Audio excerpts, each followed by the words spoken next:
বাংলাদেশের স্বাধীনতা দিবস উপলক্ষে যুক্তরাষ্ট্রের প্রেসিডেন্ট ডোনাল্ড ট্রাম্প বাংলাদেশের জনগণ ও প্রধান উপদেষ্টা ডক্টর মোহাম্মদ ইউনূসকে শুভেচ্ছা জানিয়ে সম্পর্ক জোরদারের একটি বার্তা দিয়েছেন।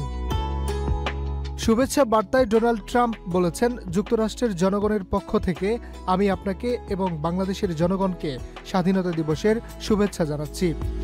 এই পরিবর্তনের সময় বাংলাদেশের জনগণের জন্য গণতন্ত্র, অর্থনৈতিক অগ্রগতি এবং বর্ধিত নিরাপত্তার জন্য সক্ষমতা তৈরির একটি সুযোগ এনে দিয়েছে। চিঠিতে তিনি আরও লেখেন, আসন্ন এই গুরুত্বপূর্ণ বছরে আমাদের অংশীদারিত্ব অব্যাহত রাখার জন্য মার্কিন যুক্তরাষ্ট্র উন্মুখ।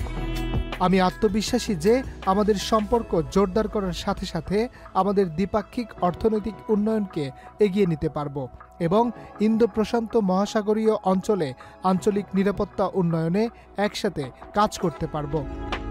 বার্তায় সবশেষে ডোনাল্ড ট্রাম্প বলেছেন, এই স্বাধীনতা দিবস উদযাপন উপলক্ষে আপনার এবং বাংলাদেশের জনগণের প্রতি আমার আন্তরিক শুভেচ্ছা গ্রহণ করুন।